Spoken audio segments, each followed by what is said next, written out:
Hi, I'm Sue Stockdale, your host for the Access to Inspiration podcast, the podcast that has a social mission to help you be inspired by people who may be unlike you.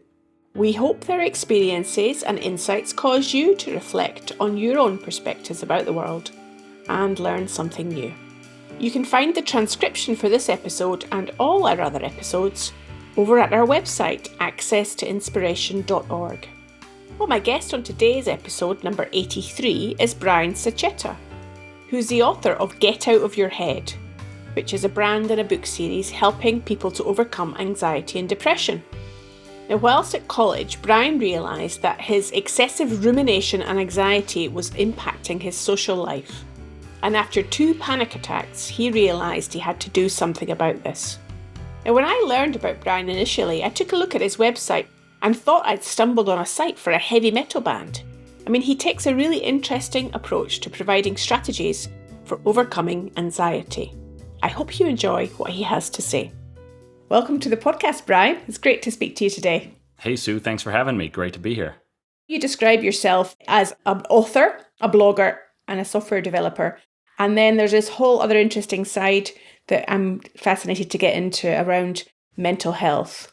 But I'd really like to start with your professional career. What got you interested in computer science? Yeah, I think it really came down to enjoying building things and also wanting to use my creative talents in some capacity. I feel as though I have creative energies and I like to channel those into different endeavors. So as I was going through college, you talk to your counselors, you talk to your professors and whatnot, and they're trying to help you see all the different options that are out there and then also help you make a decision as to which path you want to go on. And so I was in a business school program in my undergraduate degree, and there was an opportunity to take like a concentration that was kind of a requirement of that degree. And you can pick marketing, finance, accounting, computer science, something like that. And I had always had an interest in doing things with technology. I sold a lot of stuff on eBay as a kid. I built random websites and whatnot. And it was also kind of one of those like pivotal moments in time or humanity where it was like, you can tell that like mobile apps are coming and, things are going to move onto the internet faster and faster. So for me, I just saw the intersection of a bunch of different threads in my mind, right? If I can learn to program things, not only can I build my own products, but then I could also maybe start a business. I can use my creative capacities, infuse those into the products that I'm building. So I saw that as an interesting gateway or entryway. And that's kind of what got me started. I would say the funny thing is, I think for most people that you talk to, you may get into something on day one for a specific reason. And then 10 years down the road, 20 years down the road, those reasons may change. I'm hearing a mix of commerciality and creativity. That sounds like the path that you have undertaken was meeting those needs as you went forwards. And now you're writing about mental health issues. How did that come about?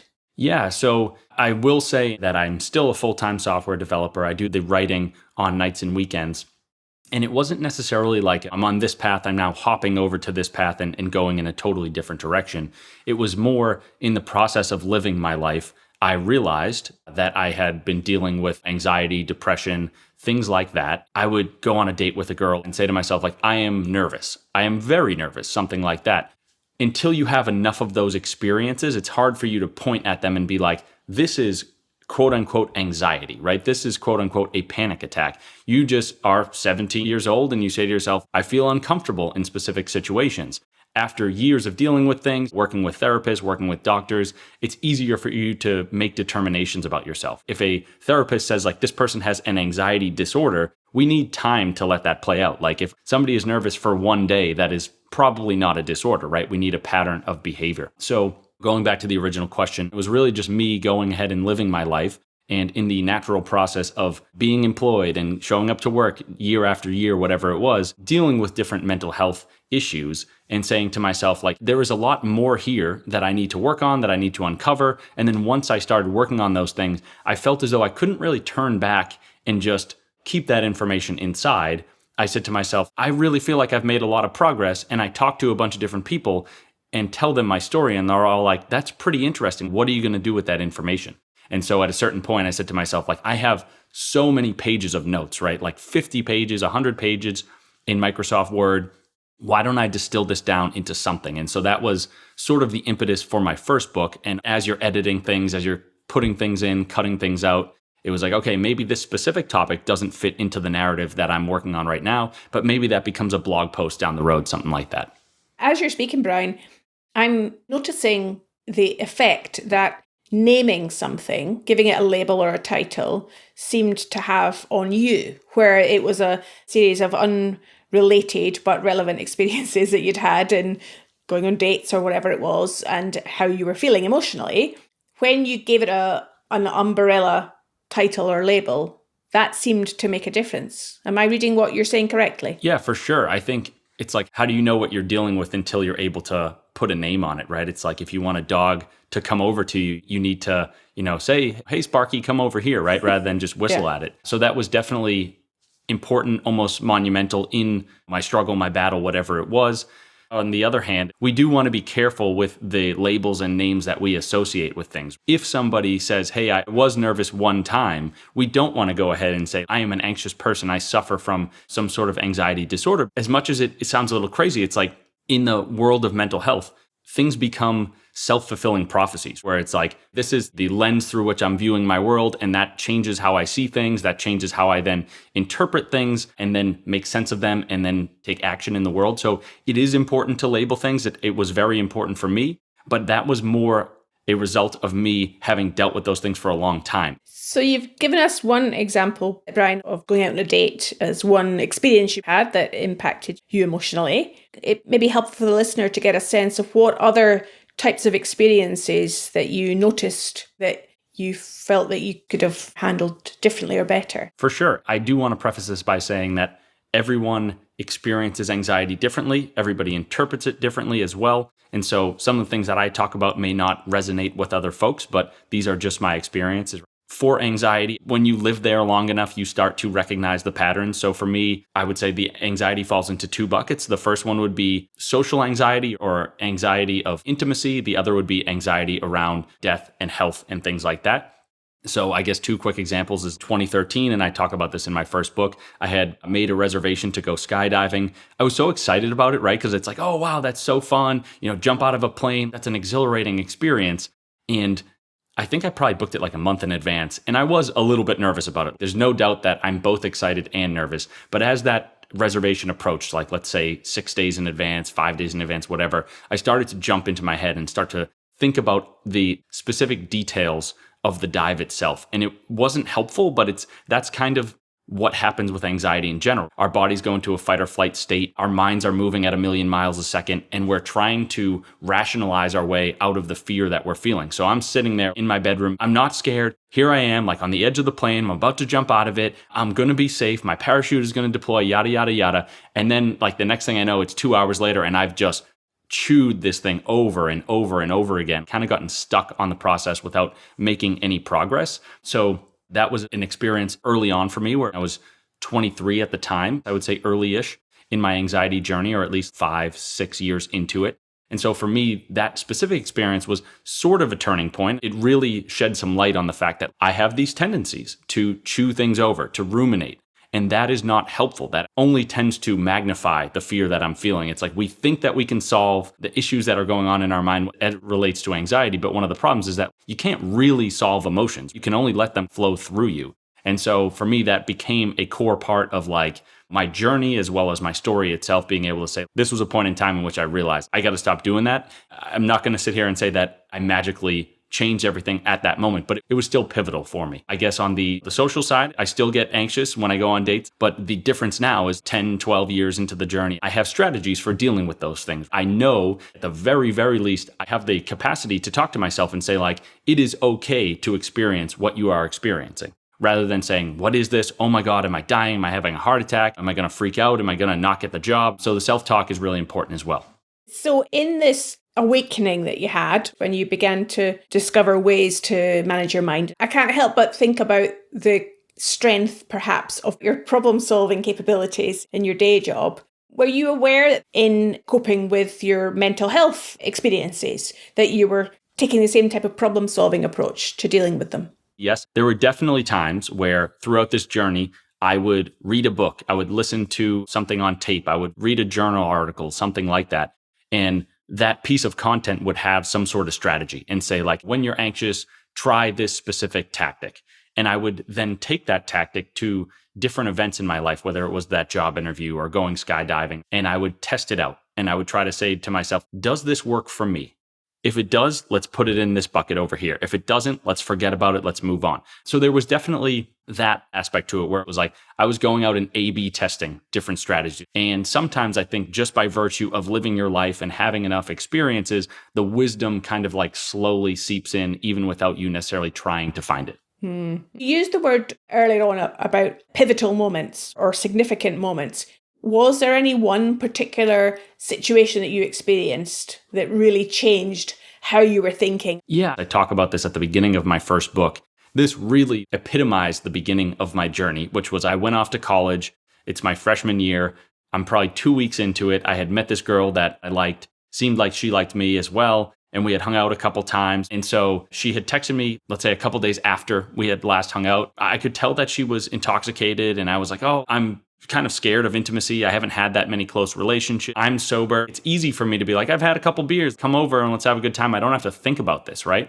But I was sober and I knew that she wasn't. So it wasn't even like the normal scary stories on campus of intimate encounters. It was me being like, I don't know what to do here and I am nervous. And she's a good person. This was just a tough scenario for me. She was just forceful and was like, I'm coming over, like yada, yada, yada. And I don't know if I'm ready for this. I'm really nervous. My heart is starting to race. And so I'm thinking to myself, she'll be here in like 10, 15 minutes. And the next thing I know, she's there and she like screams my name and she's all excited, but also like kind of drunk. And I was just like, I don't know how to handle this. I'm so nervous. I had had a panic attack with a girl that I liked about 6 months before that. And I'm thinking to myself, get it together, hold it together, figure this out. And we're in the hallway of my dorm building. And I sit down on one of the couches and I'm just like, figure this out, figure this out, figure this out. And she sits down next to me and I don't know how this is going to go. My mind is racing. And as soon as she sits down, she's like, oh my God.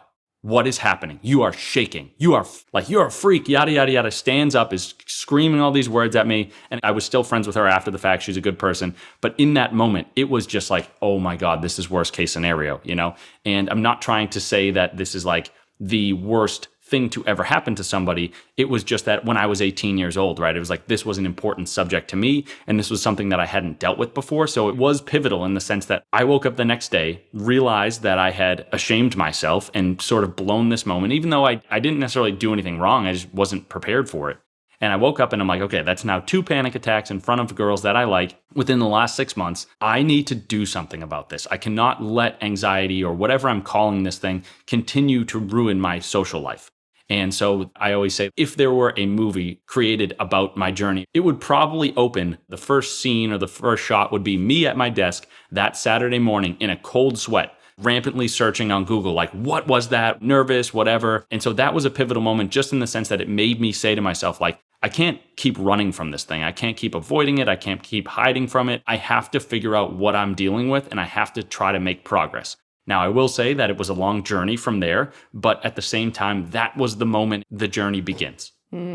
Wow, you've really painted a vivid picture for me to imagine you in that scenario, Brian, and also the impetus that must have given you to then move forwards and want to do something about it, to be different. Definitely. I don't want to glamorize it, though. It was like so uncertain and murky and difficult. It was like, I'm now forced into this new journey. What the heck do I do next? Now, listeners should know that you're wearing a t-shirt that says Get Out of Your Head on it, which is the name of your brand and your book series. Yep. Then how did you then come to putting pen to paper with all of those notes that you had on Microsoft Word? I guess many people might have some mental health challenges. They might deal with it individually. They may not want to then share it with the world. So that's why I'm curious to know what made you believe that it would be of value to other people to write about it. Yeah, it's a great question. It's something that I've thought about more and more in the last couple of years. So I started writing the first manuscript in 2017. It's like in 2017, when you're a 27-year-old kid and you actually don't have a lot of real life and real world experience, sometimes you can just be very confident for almost no reason. I had no training in this stuff other than the real world. I had no degrees. For me to sit there and be like, I'm going to write a book about this topic that I'm not credentialed in and share it with others and help them change their lives or whatever, that is almost absurd. I just know that the things that I had been through were difficult for me. And so I had all this pain and distress built up inside of me. I see this creative avenue, this new way of writing blogs and books, as a way of getting that pain out of me and trying to do something positive with it. The funny thing now is like I look back at 32 and my approach is just so different. I almost think to myself like, hey, I have actually written a couple books. I've written a bunch of blogs, and a lot of people have reached out to me. I had one person reach out to me and be like, this literally changed my life. I was borderline suicidal. I was ready to leave my wife, and I read this book and it totally helped me turn things around. And it was like, holy crap, I did not even know. I was hoping something like that was possible, but holy crap, I did not know that that could actually happen. It was so moving, right? It was like, I think about it now and I'm like, I almost want to cry. I now look back at 32 and I've heard from folks and I know the impact that some of my stuff has had. And yet at the same time, if I were to start the journey today, I'd be like, where do you even begin? Like, who am I to think that I could possibly have an impact on certain people? So I think I am lucky in the sense that I started when I did, because maybe I'd be more hesitant now. I think for those listening, it is a difficult decision to make. It's like if you are afraid to talk about some of the things that you deal with, if you don't want to put content out there or whatever, it is totally okay. Not every single person needs to write a book, write blog posts, something like that. Everybody is on their own path, their own timeline, their own schedule. If what works for you is talking to loved ones, going to the therapist, that's totally okay. The end goal is not to become like famous or anything like that. The end goal is for everybody that's in this mental health community to find healing. And however that happens is totally okay. What you were saying there, Brian, about channeling your emotions into something purposeful was exactly what one of our previous podcast guests said. Maybe just as an aside, this podcast came about in exactly the same way. We had never done podcasting before. I didn't know how to produce a podcast, how to create one. But I knew that if we heard people's stories like yourself and all our other guests we've had over the last 2.5 years, I knew if we created a way of hearing those stories and allowing them into the world, maybe there'd be some listeners out there that would enjoy it. And sure enough, that has happened. So I always think it's about taking the first step and just following your possibilities. And that's exactly what you've so wonderfully described to us today. And where you've landed up now then is continuing on writing, making a difference in people's lives and having an impact. And it's great to hear your story as well. I think that when you dig into it, art is sort of emotion.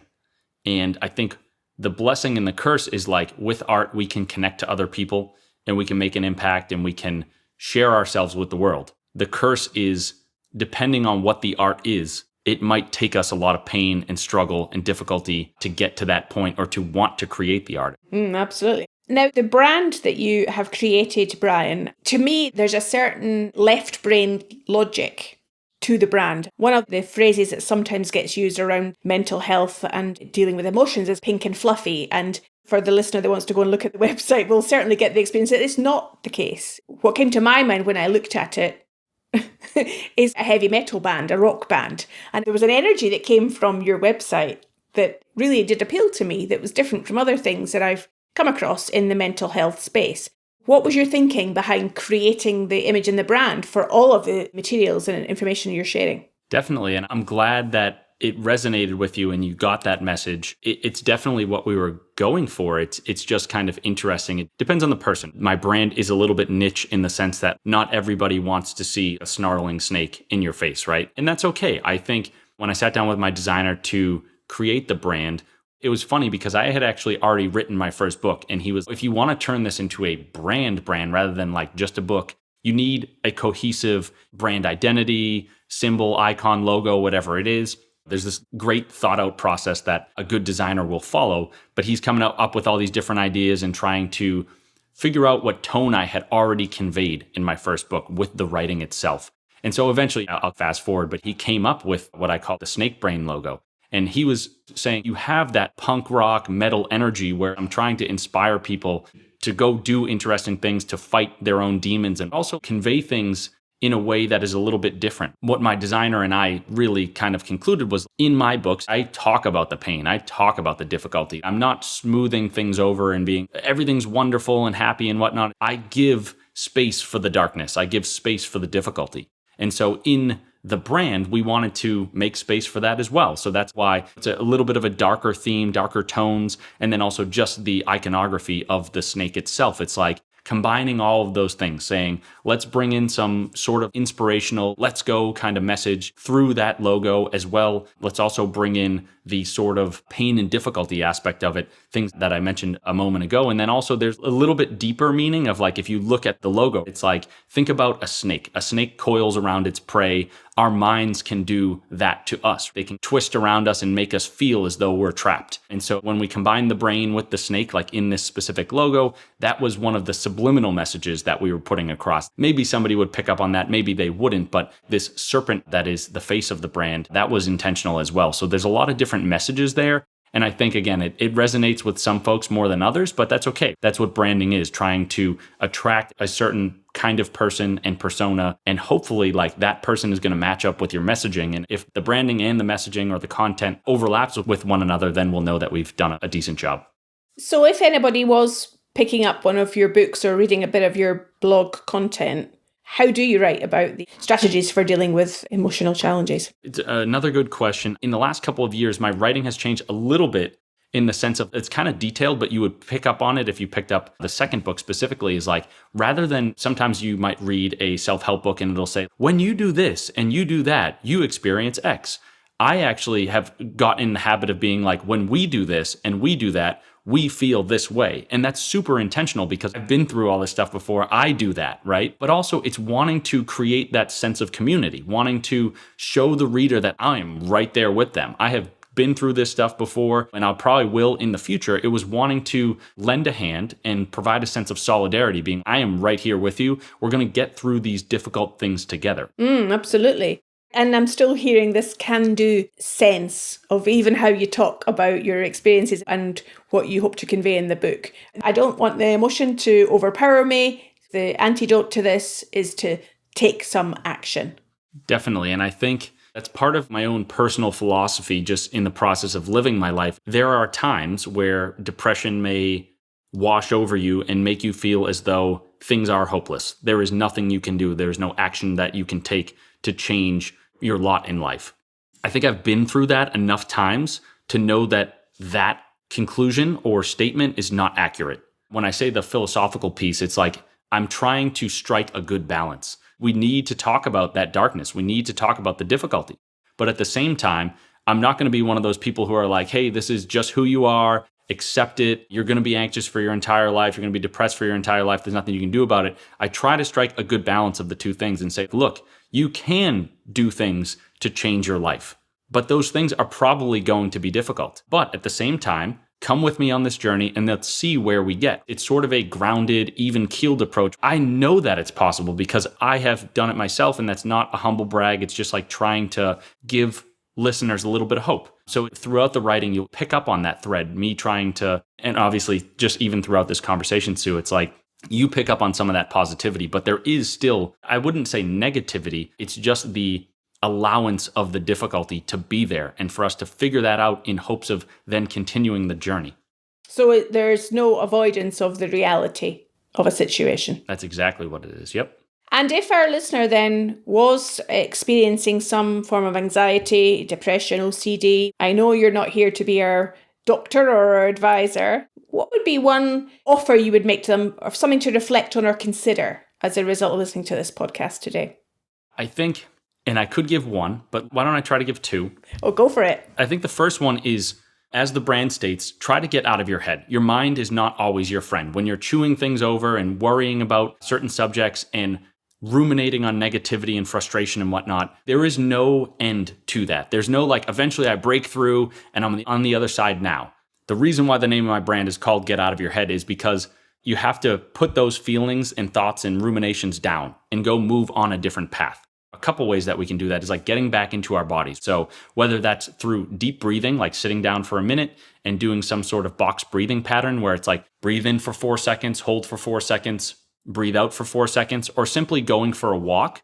It's funny because sometimes we do those things, and then on the other side of whatever activity it is, even if it's like going to the gym, we may say to ourselves, I feel better now. Why don't I now think about those things that were worrying me before? Because I'm in a better headspace. It's like, no. What happened is you went over here and you're trying to go back over there. Don't do that. So that's obviously super high level, but that's the first thing that I would tell listeners. The other thing I think is just to give some space for yourself and be able to look at what you're dealing with and say like, hey, this may be difficult. This may be painful. I may not want to go through it, But it is okay, right? A lot of people experience anxiety. A lot of people experience depression. Again, it's not something that we want to welcome into our lives, but the less that we resist it and say like, I can't be experiencing this. This is not what I'm supposed to be experiencing. This is brutal. This is terrible. Like I am strange.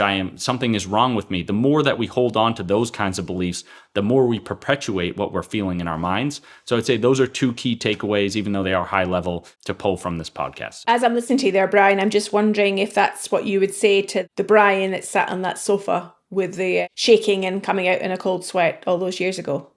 It's a good question. I think I'm almost getting choked up, to be honest. It's like a long time ago, a lot of pain ago, right? I think I would say like something like you're beginning this journey and it's going to be very difficult. But at the same time, hold on to your beliefs and hold on to this dogged sense of like, can-doism, right? And go back and this is where I get choked up. It's like almost go back and tell that kid like, hey, I love you. I'm getting chills just listening to what you're saying, Brian. It's been wonderful to speak to you today. I can't wait to go out and do something this afternoon. In fact, I'm going for a walk after we've recorded this because I feel that you just generated this sense of possibility within me. So I hope that you convey that to our listeners as well. If they do want to find out more about you and the books you've written and the blog, how might they do that? Best place to go to would be my website, getoutofyourhead.com. That URL is all one word, no dashes, no spaces there. I always say, if you want to reach out, please do. I love having conversation with listeners and readers. It's one of the rewarding parts of the process. So please know that I will definitely get back to you. Might not necessarily be within 10 minutes, but again, that is a fulfilling part of the process. I love to hear people's stories. Fantastic. Well, we'll certainly put links on the show notes from today's conversation, Brian. I wish you well in the future, whatever the next part of your journey is, to get out of your head and share your knowledge and experiences with everybody else in the world. Thank you so much today. Likewise, Sue. Thanks for having me. Thanks to Brian for his interesting conversation. Remember, you can keep connected with us by subscribing to the podcast on Apple Podcasts, and you can connect with us on social media. We're on LinkedIn, Twitter, Facebook, and Instagram. Just search for Access to Inspiration. Next week, my guest is Myrtle Simpson, who was the first woman to ski across the Greenland ice cap in 1965 and whose life has been captured in an award-winning documentary, A Life on Ice. I hope you can join us then.